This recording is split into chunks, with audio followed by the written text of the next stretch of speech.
Je vais donc commencer en premier thème par cette circulaire générale de politique pénale que vous avez reçue il y a maintenant près de 2 semaines. C'était le 19 septembre, juste après son adoption par le Conseil des ministres, en tout cas, son approbation par le Conseil des ministres. Cela fait 4 mois et demi que nous sommes aux responsabilités. Alors certains me disent 5 mois, mais pour le travail que nous abattons chaque jour, je sais faire la différence entre 4 mois et demi et 5 mois. Donc cela fait 4 mois et demi que nous sommes aux responsabilités. Et au terme de ces 4 mois et demi, je souhaitais partager avec vous l'essentiel des décisions que j'ai été amenée à prendre et les chantiers qui ont été engagés. Parmi ces décisions, sous forme de circulaire notamment, il y a eu la circulaire qui rappelle l'importance et la nécessité de la lutte contre le racisme et contre l'antisémitisme. Vous avez reçu également une circulaire concernant le port des armes et une circulaire concernant l'action économique, en tout cas l'implication des parquets dans les différentes procédures auxquelles vous êtes confrontés compte tenu de la situation économique générale. L'activité de la chancellerie a consisté aussi en du travail législatif, puisque vous le savez, ayant eu connaissance du texte de loi, bien entendu, mais aussi ayant reçu immédiatement la circulaire d'application, parce que j'ai tenu à ce que la circulaire d'application soit diffusée le jour même de la promulgation de la loi sur le harcèlement sexuel a donc fait l'objet d'une circulaire d'application qui devait vous accompagner dans l'interprétation et l'application de ce texte de loi. Sinon, il y a le texte de loi sur le mariage pour tous qui est lancé, pour lequel un certain nombre d'auditions ont encore lieu, des consultations, et qui sera soumis au Parlement, présenté et probablement adopté en Conseil des ministres le 31 octobre, après avis du Conseil d'État, après consultation du Conseil supérieur de l'adoption, et déposé donc devant une des chambres du Parlement, probablement l'Assemblée nationale, courant décembre. Il y a donc eu ces activités en cours et bien entendu, ce que j'oserais appeler le fleuron de tout cela, la circulaire générale de politique pénale. La conférence de consensus a été, alors pas la conférence elle-même, mais le comité d'organisation de la conférence de consensus a également été installé à la chancellerie le 18 septembre dernier. C'est probablement une opération que vous suivez avec attention. Vous savez que ce comité d'organisation est présidé par Mme Nicole Maestracci, qui est première présidente de la Cour d'appel de Rouen, et est composé d'une vingtaine de personnalités, de parcours très très divers, de compétences diversifiées, de tempéraments aussi très très divers, j'y ai tenu, et qui donc vont nous faire un travail important de préparation de la conférence de consensus qui se tiendra en février 2013 sur la lutte contre la récidive et l'étude d'une peine de probation, entre autres, parmi les propositions qui devraient sortir sur les possibilités d'être plus efficaces encore dans la lutte contre la récidive. Mais évidemment, je ne préjuge pas des travaux qui nous seront rendus, parce que la responsabilité de ce comité d'organisation, c'est de mettre en place un jury et de conduire des travaux de façon à parvenir à construire un consensus solide sur la lutte contre la récidive. Nous avons donc engagé tous ces travaux et nous poursuivons. Et aujourd'hui, en particulier, donc, nous allons traiter de cette circulaire générale de politique pénale.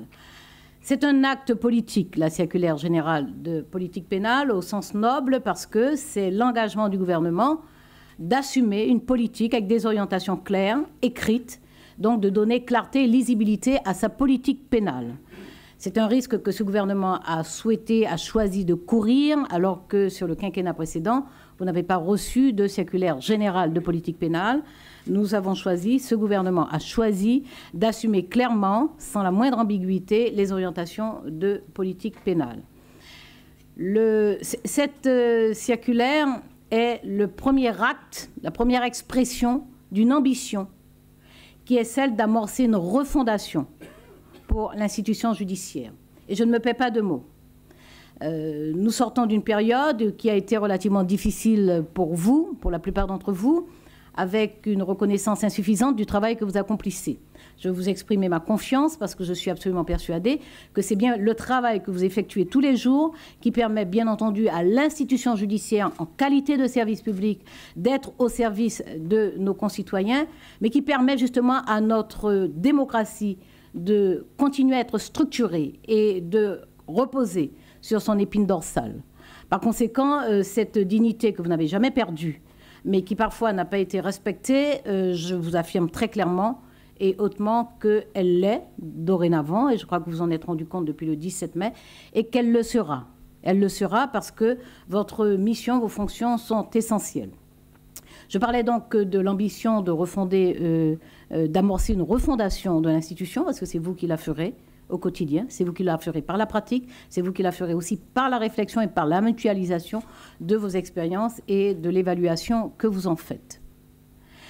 Il s'agit donc en premier temps de renforcer la légitimité des parquets et des parquets généraux.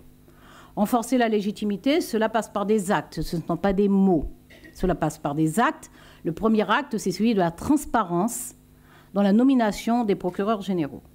Vous savez que le 31 juillet, je vous ai adressé aux parquets généraux pour attribution et aux parquets pour information une circulaire vous informant que j'instaurais une transparence dorénavant pour la nomination des procureurs généraux ainsi que des magistrats du parquet général près la Cour de cassation, des inspecteurs généraux et des avocats, des procureurs généraux et des avocats généraux. C'est un acte qui va au-delà de la loi, qui est une manifestation de confiance et de responsabilité. De confiance à l'égard de l'institution tout entière, parce qu'il est normal que vous ayez connaissance des candidatures qui se présentent sur des postes aussi importants et que la nomination des candidats proposés par la chancellerie se fasse en toute transparence. Donc le premier acte qui renforce votre légitimité, c'est celui-là, en attendant la réforme du parquet, en attendant la réforme du Conseil supérieur de la magistrature, c'est celui-là, cet acte qui instaure une transparence pour la nomination des procureurs généraux. Ensuite, vous savez que le président de la République s'est engagé à ne pas aller outre les avis du Conseil supérieur de la magistrature. Cet engagement est respecté depuis le 17 mai. Il le sera encore en attendant que dans cette réforme du Conseil supérieur de la magistrature dont je vous parlais, cette disposition soit inscrite dans la loi. Renforcer donc votre légitimité, renforcer celle des parquets et celle des parquets généraux me paraissait un acte important à accomplir très vite compte tenu de parfois le discrédit qui a été jeté sur vos professions, de la suspicion qui a pesé sur vous et puis des décisions, y compris de la Cour de justice européenne concernant l'indépendance de vos actions et donc la dignité de votre charge. Il fallait en sortir. Il fallait en sortir, donc vous mettre à l'abri du soupçon. Et par cette transparence, par ce respect des avis du Conseil supérieur de la magistrature, mais aussi et surtout par les autres dispositions de cette circulaire générale de politique pénale, le gouvernement tenait à vous mettre à l'abri du soupçon. C'est-à-dire à éviter que vous soyez suspecté de nominations intempestives, préférentielles, injustifiées, imaginez que vous receviez des ordres pour les décisions que vous prenez, pour les réquisitions que vous prononcez. Tout cela était préjudiciable à l'institution tout entière et à chacun d'entre vous en particulier. Il était temps d'y mettre un terme. Donc cette circulaire, vous l'avez vu, organise, réorganise, établit la conception que j'ai et que je veux partager des relations entre le ministre de la Justice et les parquets généraux et les parquets. C'est donc une autre architecture que celle qui est aujourd'hui inscrite dans la loi lorsque l'on prend la lettre de la loi et particulièrement donc de l'article 30 du Code de procédure pénale. Dans cette architecture nouvelle, les attributions du garde des Sceaux qui, dans cet article 30, élaboré sur la base de la loi du 9 mars 2004, attribue au garde des Sceaux la conduite de l'action publique, j'exprime très clairement dans cette circulaire que le garde des Sceaux a la responsabilité de la politique pénale à l'échelle nationale, mais que ce sont les parquets, donc les procureurs, qui exercent directement l'action publique, et qu'il revient aux procureurs généraux d'animer et de coordonner cette action publique, ce qui suppose d'informer la chancellerie, et je reviendrai tout à l'heure sur les modalités d'information, ce qui suppose de délivrer, le cas échéant, des instructions individuelles de poursuite. Vous savez que c'est une attribution des procureurs généraux au titre de l'article 36 du Code de procédure pénale, mais bien entendu d'animer et de coordonner l'action des parquets dans leur ressort. Et c'est pour donner toute liberté, mais aussi toute responsabilité aux procureurs généraux que cette transparence est établie sur leur mode de nomination. Il y a donc une nouvelle architecture qui va conduire à une modification législative sur cet article 30 du Code de procédure pénale, parce que le gouvernement, assumant clairement de respecter l'exercice de l'action publique par les procureurs, la coordination et l'animation de cette action publique par les procureurs généraux et la responsabilité du garde des Sceaux sur la politique pénale nationale, le gouvernement entend l'assumer jusqu'au bout et donc l'inscrire dans la loi. Bien entendu, ces nouvelles dispositions, cette nouvelle architecture pose en d'autres termes la responsabilité institutionnelle des uns et des autres. Cette responsabilité institutionnelle, évidemment, place les procureurs généraux en face d'une réelle responsabilité, mais il est important de rappeler qu'ils peuvent s'adosser, en tout cas qu'ils peuvent disposer des services de la chancellerie, parce qu'il est important que vous ayez accès aux informations qui sont à notre disposition, que vous ayez connaissance d'informations qui peuvent nous venir d'autres juridictions, que vous puissiez bénéficier d'un accompagnement technique et juridique le cas échéant, que vous sachiez très clairement qu'en toutes circonstances, vous pouvez vous adosser à l'administration de la chancellerie. Donc, dans cette première partie de la circulaire générale, il y a cette redéfinition des relations entre le garde des Sceaux, les parquets généraux et les parquets. Le garde des Sceaux, évidemment, ne se désarme pas, en tout cas ne fuit pas ses responsabilités.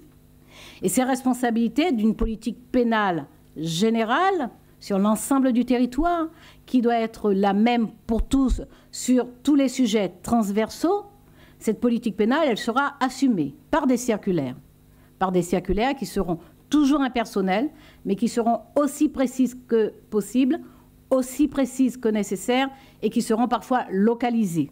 Ces circulaires vont porter évidemment sur des domaines différents. Il s'agira par exemple de la délinquance économique et financière, par exemple de la lutte contre les stupéfiants, de sujets liés à la santé publique, de sujets liés à l'environnement, de sujets liés par exemple à la délinquance des mineurs, de la lutte contre le racisme et l'antisémitisme dont je parlais, contre l'homophobie. Il y aura donc des circulaires où il y a des circulaires par thématique. Il peut y avoir aussi des circulaires par lieu, localisés. Ce sera le cas dans une semaine à peu près, un peu moins, dans quelques jours, pour une circulaire de politique pénale concernant Marseille. Parce qu'il faut réorganiser le regroupement des procédures auprès de l'AGIRS, il faut réorganiser le travail. Il y aura donc une circulaire de politique pénale avec des orientations précises. Et ces circulaires, évidemment, sont travaillées à partir de ce que vous faites remonter, à partir des consultations que je fais organiser, donc à partir évidemment de l'expérience que vous avez de la réalité de la délinquance et de la criminalité dans votre ressort et de la façon dont vous les abordez et des réponses que vous avez déjà apportées. Donc ces circulaires qui peuvent être précisées, localisées, vont concerner effectivement la politique pénale. Elles peuvent concerner aussi des événements.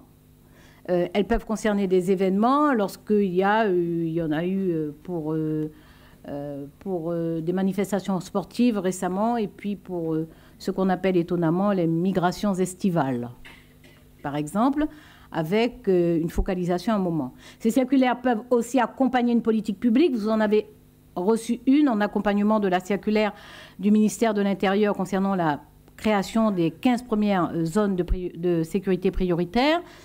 Donc il peut arriver que ces circulaires accompagnent une politique publique pour laquelle des indications vous sont fournies pour organiser votre travail sur le terrain avec les acteurs de l'ordre public. Elles peuvent aussi concerner des événements particuliers, des accidents collectifs qui appelleraient, par exemple, un regroupement de procédures dans un souci de cohésion ou d'efficacité. Donc, la responsabilité du garde des Sceaux est maintenue sur la politique pénale générale. Elle s'exprimera en tant que de besoin sur des thématiques particulières, sur des territoires en particulier, sur des événements en particulier. Pour cela, pour que cette politique pénale soit efficace, il faut qu'elle soit nourrie et enrichie des informations que vous ferez remonter à la chancellerie. Ces informations sont indispensables. Elles sont indispensables d'abord pour ma connaissance de la situation générale et précise et fine de la délinquance sur notre territoire. Ces informations sont aussi indispensables pour me permettre d'apprécier, d'anticiper, d'élaborer ces circulaires de politique pénale.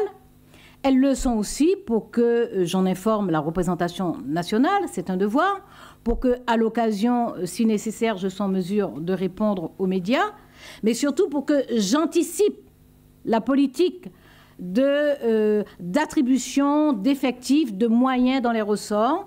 Lorsqu'il y a, par exemple, des contentieux particuliers qui nécessiteraient un effort particulier, il faudrait que j'ai l'information à temps. Donc, cette remontée de l'information est indispensable. Vous la faites évidemment à la chancellerie, en particulier à la direction des affaires criminelles et des grâces, donc auprès de Madame Lequéot. Et bien entendu, nous allons regarder comment moderniser, parce qu'il ne s'agit pas non plus de vous étrangler, de vous asphyxier par une charge de travail qui grignoterait votre disponibilité pour exercer plus directement vos missions de juge. Donc nous allons voir ensemble comment moderniser les dispositifs et les circuits de remontée des informations. Mais cette remontée des informations est indispensable de façon à ce que la politique pénale soit de qualité. Nous visons l'efficacité. Nous visons l'efficacité, c'est-à-dire qu'il nous faut rétablir la confiance dans l'institution judiciaire, parce que les effets de mise en cause de la dignité de vos charges ont été aussi un peu installés dans l'esprit de nos concitoyens. Donc, il nous faut rétablir la confiance, il nous faut veiller à l'impartialité, mais il nous faut surtout assurer l'efficacité de l'institution judiciaire à tous les stades de la procédure, qu'il s'agisse de l'orientation des poursuites, qu'il s'agisse du prononcé de la peine, de l'exécution de la peine, il nous faut arriver à assurer l'efficacité. C'est pour cela que, en plus de cette nouvelle architecture des relations ministère de la Justice, parquet généraux, parquet, la deuxième partie de la circulaire énonce une série de principes directeurs. C'est une circulaire générale de politique pénale. Donc, ça n'est pas une circulaire thématique, et c'est pour ça que vous n'y trouvez aucune thématique précise, mais par contre, des principes directeurs précis qui ont un effet structurant sur l'action publique. Le premier principe est un rappel qui serait presque inutile, parce que dans votre mission de juge, vous l'appliquez, y compris lorsqu'on vous contraint à y échapper, c'est l'individualisation. L'individualisation à tous les stades de la procédure également. L'individualisation qui est le cœur même de la valeur ajoutée de l'action judiciaire. Sinon, si les peines deviennent automatiques, si un mis en cause en vaut un autre, si un fait vaut un autre, on n'a plus besoin de la capacité d'appréciation des juges. Donc, votre valeur ajoutée en particulier, elle est là, dans l'individualisation. Donc, dans le choix des procédures, dans le prononcé de la peine, sur l'appréciation des faits, des circonstances et de la personnalité de l'auteur. Et par cette individualisation, je sais que vous assurez une efficacité réelle de l'action judiciaire. Le deuxième principe est celui du temps utile. Appelé ainsi, temps utile, parce qu'il est laissé à votre appréciation. Le temps rapide, qui a été une espèce de fétiche ces dernières années, n'est pas toujours un temps efficace. Lorsque la comparution immédiate est nécessaire, il nous faut y avoir recours. Mais il nous faut des enquêtes solides, parce que ce sont des faits graves qui, sans ambiguïté, permettent un prononcé de peine, il nous faut effectivement recourir à la comparution immédiate, parce que c'est un acte de justice fort, parce que c'est une réponse aux victimes et parce que c'est un signal à la société. Mais l'abus de comparution immédiate a abouti à fragiliser certaines procédures, parce que parfois il faut du temps pour l'enquête, et du temps, ça ne veut pas dire les calendes grecques, ça veut dire le temps nécessaire pour l'enquête. Fragiliser les procédures aussi, parce que les victimes, parfois, pour des procédures qui manquent de solidité, le prononcé de la peine est conforme peut-être plus au manque de solidité qu'aux faits eux-mêmes, et les victimes ont le sentiment d'être grugées dans ces conditions. Et puis pour vos juridictions aussi, parce que la comparution immédiate, qui exige que vous siégiez en formation collégiale, a provoqué des retards dans l'audiencement d'autres affaires parfois plus complexes et qui méritent d'être traitées rapidement. Donc voilà, le temps utile, c'est le temps que vous apprécierez, le temps que vous jugerez utile, sans cette contrainte qui a pesé sur vous ces dernières années, avec l'urgence, avec la pression du chiffre qui a été faite sur la police et qui a abouti à un flux considérable de procédures qui vous sont arrivées. Alors, à ce propos, nous allons travailler ensemble sur les cellules de TTR, de traitement en temps réel, de façon à les améliorer, parce que vous m'avez fait remonter, plusieurs d'entre vous, qu'il y a un risque sur la qualité et la solidité des procédures. Donc les TTR sont sûrement nécessaires, c'est très probablement un vrai progrès. Il nous faut voir comment ajuster leur fonctionnement aujourd'hui de façon à ce que cela n'induise pas un effet contre-productif avec une fragilisation des procédures. Le troisième principe est celui de l'incarcération. Selon les termes de la loi du 24 novembre 2009, l'incarcération strictement lorsqu'elle est utile.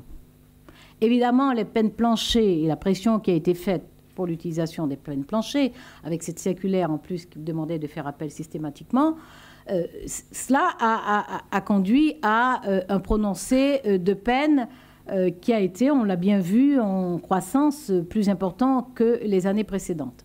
Or, vous le savez aussi bien que tous et probablement mieux que tous, les courtes peines, lorsqu'elles donnent lieu à une incarcération, sont désocialisantes très fortement. Les conseillers d'insertion et de probation n'ont pas le temps de prendre en charge.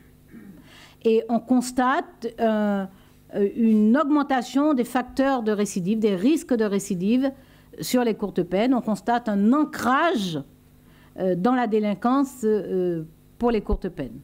Or, aujourd'hui, 40% de la population carcérale purge une peine inférieure à 6 mois. Ces courtes peines peuvent donner lieu à des aménagements de peine. Je rappelle simplement que l'aménagement de peine n'est pas une dispense de peine. Je le dis, pas à vous, parce que vous le savez mieux que quiconque. Les aménagements de peine sont faits sur la base des dossiers instruits par les conseillers d'insertion et de probation, qui sont transmis au juge d'application des peines, qui, lui, a l'autorité pour prononcer l'aménagement de la peine. Ce n'est pas moi qui prononcerai l'aménagement de la peine. Par contre, il est de mon devoir de vous donner les moyens de procéder à l'étude des mesures, des peines, des personnalités, des parcours et des possibilités d'aménagement. C'est pour ça que, je vous dirai quelques mots tout à l'heure sur le budget, mais en tout cas, je créerai des postes, 63 postes de conseillers d'insertion et de probation, et des postes de magistrats, notamment de juges d'application des peines et de greffiers, bien entendu, parce qu'il faut que vous ayez des greffiers. Nous reviendrons d'ailleurs tout à l'heure aussi sur la fonction du juge, sur l'équipe autour du juge, sur les assistants spécialisés, sur la mission de juger, une interrogation que vous partagez vous-même et dont vous m'avez fait part dans nos diverses rencontres, et à tel point que j'ai confié à l'Institut des hautes études de la justice une mission de réflexion sur la mission du juge, sur la façon de juger, sur la fonction de juger et sur l'équipe autour du juge. les greffiers qui ont cette triple fonction d'authentification des actes, de recherche de jurisprudence souvent et de gestion, de contribution à la gestion de la juridiction, et qui peuvent éventuellement devenir et accomplir déjà un rôle d'assistant auprès du juge. Donc c'est une réflexion qui est en cours, que vous allez nourrir, je n'en doute pas, et qui nous permettra d'avancer. Le quatrième principe concerne les victimes.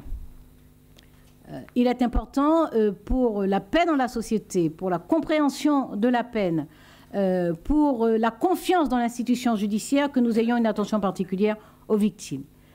C'est pour ça que nous avons engagé une action très volontariste à l'endroit des victimes. Actuellement, dans les tribunaux de grande instance, nous avons une 50aine de bureaux d'aide aux victimes. Nous ferons en sorte que d'ici à la fin de 2013, tous les tribunaux de grande instance accueillent un bureau d'aide aux victimes, c'est-à-dire que nous allons en créer une centaine sur l'année qui vient. Dans ces bureaux d'aide aux victimes, dont il m'est dit le plus grand bien sur les 50 qui existent, du bien qui m'est dit à la fois des magistrats, de la part des magistrats, des avocats, des associations d'aide aux victimes, il est important que cet outil soit à la disposition des victimes. Il aidera aussi les procureurs à informer les victimes sur leurs droits, sur les commissions d'indemnisation et à orienter ces victimes. Et je vous demande dans la circulaire de veiller à ce que les victimes soient informées correctement, notamment pour les procédures de comparution immédiate, vous assurer à la fois de la réalité, de l'effectivité de la convocation aux audiences et fournir à ces victimes toutes les informations nécessaires. Les associations d'aide aux victimes sont assez fortement fragilisées. Nous travaillons avec la Fédération des associations d'aide aux victimes de façon à trouver des solutions pour consolider leur fonctionnement et leur permettre d'accompagner les victimes qui en ont besoin parce qu'à ce moment-là, elles sont en train de traverser un moment de détresse. Le principe directeur suivant appelle votre attention simplement sur le respect des droits de la défense, mais il n'est pas nécessaire de s'étendre. Je sais que vous en êtes absolument persuadés. C'est un principe de droit essentiel. Le principe directeur suivant concerne le travail que vous effectuez avec la police judiciaire. Alors, je vous rappelle qu'en vertu des articles 12, 13 et 14 du Code de procédure pénale, ce sont les procureurs qui dirigent, contrôlent et surveillent la police judiciaire. Je vous demande d'assumer pleinement cette responsabilité, comme vous le faites déjà sans doute. Assumez-la et vous avez l'appui de la chancellerie pour l'assumer. L'appui de la chancellerie, ça veut dire très clairement, avec mon collègue du ministère de l'Intérieur, une relation extrêmement claire, une relation de travail qui a déjà donné ses fruits, puisque dans la circulaire du ministre de l'Intérieur, il est rappelé que seul le procureur de la République dirige la police judiciaire. Donc, assumez pleinement cette responsabilité, parce que c'est dans l'efficacité de nos responsabilités respectives que nous allons assurer l'efficacité générale de l'institution judiciaire. Je vous demande simplement de systématiser peut-être, plus que vous ne le faites déjà, les relations avec les officiers et les agents de police judiciaire, peut-être par des instructions écrites et par des réunions régulières. J'ai réuni récemment, il y a un peu moins de 2 semaines, les procureurs généraux et procureurs des 15 zones de sécurité prioritaires déjà définies. Et nous avons abordé cette question très précisément. Chacun dans ses prérogatives, chacun dans ses responsabilités. Nous ne sommes pas dans une chaîne pénale. Nous ne sommes pas dans une chaîne pénale au sens où il y aurait 1 maillon, 2 maillons, 3 maillons. Et que la justice serait un de ces maillons-là. Nous ne sommes pas dans ça. La justice n'est pas le bout d'un flux de procédures avec une réaction mécanique sur ce flux de procédures. La justice est une autorité constitutionnelle. Et c'est bien à cette hauteur que nous la concevons et c'est à cette hauteur que vous l'exercez. C'est une autorité constitutionnelle qui a ses propres responsabilités. Nous pouvons partager du diagnostic, et c'est ce que vous faites, sur le terrain, dans le cadre des états-majors, dans le cadre des comités locaux de sécurité, dans les cellules opérationnelles qui sont mises en place dans le cadre des ZSP. Voilà, sur le terrain, vous travaillez avec d'autres acteurs, je parle bien d'acteurs, je ne parle pas de partenaires, vous travaillez avec d'autres acteurs et vous, dans une bonne coopération intelligente, mais chacun dans sa responsabilité, vous contribuez à l'efficacité de l'action publique. Donc, le diagnostic peut être partagé, mais la politique pénale ne se contractualise pas, elle repose sur vous et sur vous seul. En contrepartie, par contre, et pour tirer leçon des difficultés de relations de ces dernières années, je vous demande d'informer les officiers de police judiciaire du déroulement des procédures et de l'aboutissement des procédures. Je vous demande de le faire. Ça me paraît de nature à améliorer les relations et il me paraît légitime que des officiers de police judiciaire, des agents de police judiciaire mobilisés dans des enquêtes puissent être tenus informés des résultats de la procédure dans laquelle ils ont été appliqués. Enfin, il est rappelé dans cette circulaire générale de politique pénale la spécialisation de la justice des mineurs et la nécessité de la continuité de la prise en charge. Je le disais donc, ça n'est pas une circulaire sur des thématiques, mais c'est une circulaire structurante qui établit bien ce qu'est la justice, la colonne vertébrale de l'action publique dans une démocratie, et ce qu'est la politique pénale, l'épine dorsale de l'action publique. Nous visons l'efficacité, je vous l'ai dit. Et cette efficacité, elle se mesure à l'échelle du territoire national et à l'échelle de vos ressorts. Et avec cette architecture telle qu'elle vous est soumise et présentée, avec ces principes directeurs pour l'action pénale, nous visons et nous pensons que nous aboutirons, grâce à votre travail quotidien, nous visons à l'impartialité, à ce que l'impartialité des décisions de poursuite ou de classement soit évidente pour tous, y compris pour les victimes, ainsi que l'impartialité dans l'orientation des procédures. Nous visons aussi à la cohérence de la politique nationale, mais aussi à sa pertinence au niveau local. Parce qu'en vos qualités de procureurs et de procureurs généraux, vous ajustez, vous adaptez la politique pénale nationale à la réalité pénale de votre ressort. Et c'est avec cette marge d'appréciation qui vous est laissée, avec cette responsabilité d'animation et de coordination, et éventuellement de poursuite, avec cette obligation d'information, avec cet exercice direct de l'action publique par les procureurs, c'est ainsi que vous allez démontrer la pertinence de l'action publique dans votre ressort. Enfin, par cette information que vous allez assurer auprès de la chancellerie, vous allez contribuer très significativement à l'élaboration de la politique pénale la plus adaptée, la plus percutante, la plus juste pour l'efficacité de notre travail commun. Voilà donc pour l'essentiel de cette circulaire générale. En attendant que, par vos questions, je vous apporte les précisions complémentaires qui seraient nécessaires.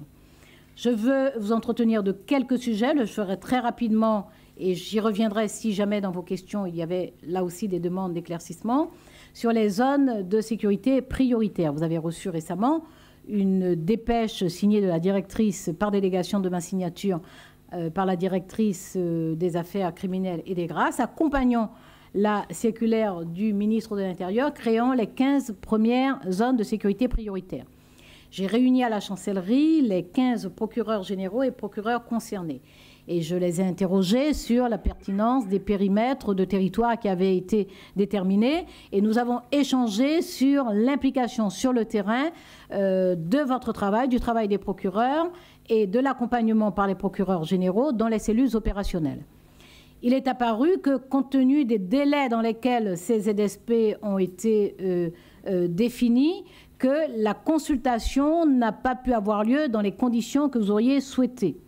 Et j'avais demandé à 4 procureurs généraux et procureurs de nous exposer la typologie de la délinquance de leur ressort et la pertinence des territoires retenus pour la zone de sécurité prioritaire.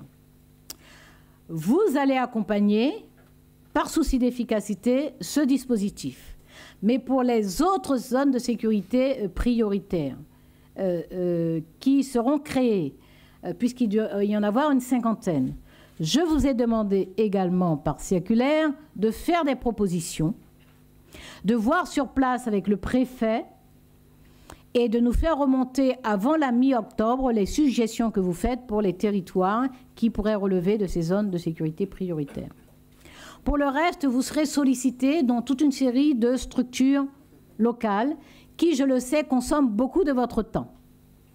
J'ai déjà proposé que, travaillant avec la DACG, vous voyez comment coordonner les choses de façon à ce que votre temps ne soit pas dévoré par celui que vous passerez dans ces cellules opérationnelles. Nous avons réfléchi également à la façon dont fonctionnent les GLTD, qui sont des structures strictement judiciaires, et les ZSP. Il n'y a pas d'ailleurs systématiquement une GLTD là où sont créés des ZSP. Mais vous avez un savoir-faire sur ces groupements locaux de traitement de la délinquance. Vous avez un savoir-faire qui date de quelques années maintenant, parce que j'ai vu que les premiers GLTD dataient de 2000.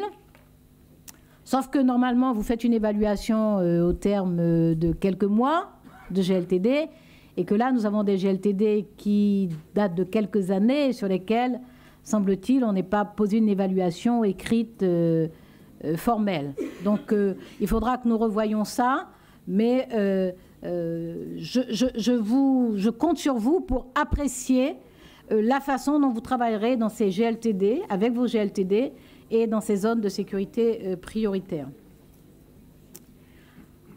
Pour le reste, bien sûr, vous ferez les propositions que vous jugerez les plus pertinentes, et je veillerai pour ma part à ce qu'elles soient prises en considération par le ministre de l'Intérieur. Très rapidement, sur le projet de loi, mais j'irai très rapidement parce que ce texte est porté par le ministre de l'Intérieur qui sera soumis au Parlement, mais pas dans les toutes prochaines semaines. Donc je l'évoque simplement avec vous. C'est ce qu'on peut appeler, qu'on appelle pour l'instant la pré-rétention des étrangers suite à la décision de la Chambre civile de la Cour de cassation, à la suite de la décision de la CEDH, de la Cour européenne des droits de l'homme. Donc l'interprétation de la Chambre civile de la Cour de cassation a modifié notre droit, a conduit à modifier notre droit sur la rétention et sur la garde à vue des personnes étrangères quand elles ne relèvent pas d'actes délictueux, mais simplement d'infractions à la législation sur l'entrée et le séjour des étrangers sur notre territoire. Donc nous y reviendrons une fois que le texte sera en instance d'être présenté devant les parlementaires. Sur les citoyens assesseurs, nous en avons parlé déjà, vous vous souvenez, lorsque je vous ai réunis pour la première fois, ce devait être au tout début du mois de juin à la chancellerie, sur les citoyens assesseurs. J'avais demandé lors de cette réunion aux procureurs généraux et procureurs des ressorts de Dijon et de Toulouse, qui sont les deux cours d'appel où se déroule l'expérimentation des citoyens assesseurs, de nous faire un premier bilan de cette expérimentation, que j'appellerais pour la circonstance de cette expérience. Je rappelle donc que ces citoyens assesseurs ont été créés par... C'est une disposition qui a été créée par la loi d'août 2011, selon laquelle des citoyens assesseurs pourraient être associés aux tribunaux correctionnels, aux chambres d'appel correctionnelles, aux tribunaux correctionnels pour mineurs, aux tribunaux d'application des peines et chambres d'application des peines. Donc cette expérience ne me paraissait pas, ni en juin, ni aujourd'hui, suffisamment élaborée et suffisamment évaluée pour procéder à l'extension qui avait été prévue par arrêté datant de février 2012.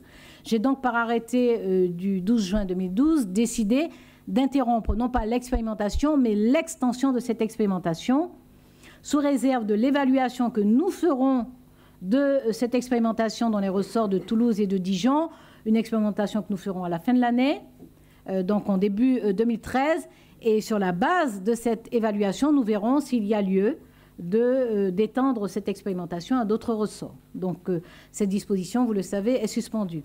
Concernant les tribunaux correctionnels pour mineurs, vous savez que le président de la République s'est engagé à les supprimer. Vous m'avez fait remonter vous-même qu'ils avaient essentiellement pour effet d'engorger les juridictions. Le Conseil constitutionnel ne les a pas reconnus comme juridictions spécialisées. Et par conséquent, ces tribunaux correctionnels pour mineurs ne contreviennent d'une certaine façon, j'y mets des guillemets, à la spécialisation de la justice des mineurs, engagement sur lequel le président de la République s'est prononcé. Donc vous avez Je crois que vous recourez assez peu aux tribunaux correctionnels pour mineurs. Je vous en remercie. En attendant que par la loi, nous fassions... Oui, en fait, il y a eu assez peu de procédures jugées. Les résultats ne sont pas spécialement convaincants.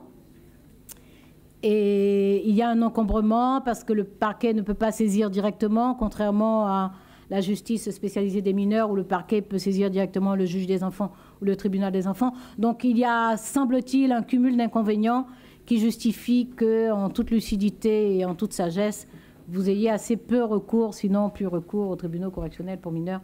Et je vous en remercie. Quelques autres points. Alors peut-être le budget pour votre information rapide. Vous savez que notre budget, conformément aux engagements du président de la République, est un budget de priorité. Il augmente donc de 4,3%. Et il nous permettra de créer 500 emplois dès 2013 et 1500 emplois sur le triennal, puisque c'est un budget pour 2013, mais c'est le premier budget triennal du gouvernement. Sur ces emplois, pour l'année 2013, ce sera une année conforme aux engagements du gouvernement, donc une année de la jeunesse. Et un effort sera particulièrement fait en faveur de la protection judiciaire de la jeunesse. Il vous concerne bien entendu, puisque cela veut dire que je procéderai à des recrutements, 205 d'éducateurs et de psychologues, de façon à réduire les délais de prise en charge sur les décisions que vous aurez prononcées concernant des mineurs. Nous visons des délais de prise en charge de 5 jours. C'est l'obligation de la loi à partir de janvier 2014. Les délais actuels sont assez disparates sur l'ensemble du territoire. Donc il y a des ressorts où il faudra faire des efforts particuliers, mais c'est l'objectif que nous nous fixons d'atteindre ces 5 jours, en tout cas de réduire très vite les délais de prise en charge, de façon à ce que les mineurs comprennent bien que la sanction que vous avez prononcée, la décision que vous avez prise s'applique. Voilà, qu'il n'y a pas de délai où ils peuvent imaginer une impunité par rapport aux actes qu'ils auront accomplis. Pour le reste, s'il y a des questions, je vous indiquerai ce qu'il est prévu de faire concernant, d'une part, l'action pénitentiaire, d'autre part, l'immobilier pénitentiaire. Vous dire simplement que pour votre travail, et particulièrement pour le travail des juges d'application des peines, je répète ce que j'ai dit tout à l'heure, c'est-à-dire qu'il y aura un recrutement de conseillers d'insertion et de probation, mais aussi un recrutement de magistrats pour l'application des peines et de greffiers, parce qu'il faut créer les conditions pour que vous puissiez, face à des actes délictueux, décider si vous prononcez une peine d'incarcération ou si vous estimez qu'il y a lieu d'envisager un aménagement de peine. Il faut donc éviter que vous soyez vous aussi engorgé, qu'il n'y ait pas de juge d'application des peines à mobiliser sur ces questions-là. Sinon, votre souci, parce que je suppose que vous attendez depuis un moment que je vous parle du budget des frais de justice et du budget de fonctionnement, parce que je sais que c'est un souci pour vous. Donc, je commence par la bonne nouvelle, excusez-moi, parce que si je pouvais la répéter, je le ferais, parce que j'éprouve un vrai bonheur à vous dire que le budget des frais de justice augmente de 15%. Je n'aurais même pas dû le dire d'une traite. J'aurais dû construire mes phrases de façon à vous expliquer que les frais de justice, vous le savez mieux que personne, sont indispensables à votre travail, puisque vous avez besoin de diligenter des enquêtes, vous avez besoin de faire procéder à des tests ADN, vous avez besoin de recourir à des experts, y compris à des experts en psychiatrie, vous avez besoin de faire procéder à des écoutes téléphoniques. Bien, bref, vous avez besoin, pour la manifestation de la vérité, de commander un certain nombre d'actes extérieurs. Et la justice a malheureusement acquis ces derniers temps une réputation de très mauvais payeur. Donc pour vous permettre d'assumer vos fonctions correctement, les frais de justice ont été augmentés, 15% de plus, ça fait 67 millions quand même d'euros en plus, c'est-à-dire qu'on passera de 417 millions à 477 millions. Je vois une approbation vigoureuse de mon cabinet sur les chiffres. Voilà. Alors, après, les frais de fonctionnement, par contre, se tassent. Vous avez un Holker. que je vais immédiatement résorber. Par une explication simple. C'est vrai que j'aurais préféré que les frais de fonctionnement, je connais l'état de certaines juridictions, je me suis assez déplacée pour savoir que vos besoins ne sont pas fantaisistes. Simplement, en regardant bien les budgets de ces dernières années, il est apparu que, compte tenu de vos besoins en frais de justice, vous avez été souvent amenés à ponctionner les frais de fonctionnement de façon à faire face aux besoins en frais de justice. Avec cette augmentation, voilà, je vois des sourires qui prouvent qu'il y en a qui, en arithmétique, vont plus vite que ma parole. Donc, cette augmentation du budget des frais de justice va mettre un terme à la ponction que vous étiez amené à effectuer sur les frais de fonctionnement. Je peux même vous donner des chiffres, ce ne sont pas des fantaisies que je vous raconte là. Donc, il y a eu une ponction de 21 millions d'euros pour les frais de justice sur le budget de fonctionnement. Voilà. Donc, avec ces 67 millions d'euros de plus sur les frais de justice, vous n'aurez pas besoin d'aller piquer 21 millions d'euros sur vos frais de fonctionnement. Nous sommes d'accord? Dans ces 21 millions d'euros, il y a 6,4 millions qui sont liés à la carte judiciaire. Donc, la dernière étape de certaines dépenses concernant la carte judiciaire, qui ne vont donc pas surgir à nouveau cette année. Donc, normalement, à budget constant, vous avez besoin de moins 21 millions d'euros sur vos frais de fonctionnement. Et vous les aurez quand même. Mais par contre, vous n'aurez plus besoin de toucher à vos frais de fonctionnement pour vos frais de justice. Pour le reste, je vous ai déjà parlé de l'aide aux victimes. C'est un axe important de la politique. Et puis, la modernisation. Alors, vous êtes déjà engagé sur Cassiopée, vous savez.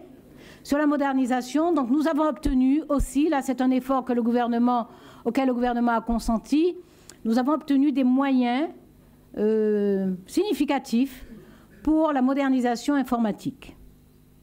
Cela aura deux avantages, de rationaliser le travail, d'éliminer un certain nombre de tâches assez fastidieuses et donc de dégager du personnel et de permettre du redéploiement. Donc cela va s'ajouter à nos 1500 emplois sur le triennal, le déploiement de personnel qui était affecté à un certain nombre de tâches, qui, si besoin, profitera de formation, bénéficiera de formation, mais sont des personnels qui pourront être redéployés et donc assumer d'autres tâches. Donc vous avez Cassiopée qui avance. En pénitentiaire, nous améliorons également le dispositif informatique. Nous allons abandonner le dispositif GIDE pour le remplacer par Genesis. Et puis, nous modernisons également le casier judiciaire, parce que je sais que ça vous pénalise, notamment le week-end. Donc, nous modernisons le casier judiciaire national. Voilà. Voilà donc pour l'essentiel de ce que j'avais à vous dire sur cette politique générale de politique pénale, sur ces quelques sujets d'actualité. Vous allez probablement vous intéresser à un autre sujet d'actualité qui arrivera plus vite que celui de la pré-rétention des étrangers.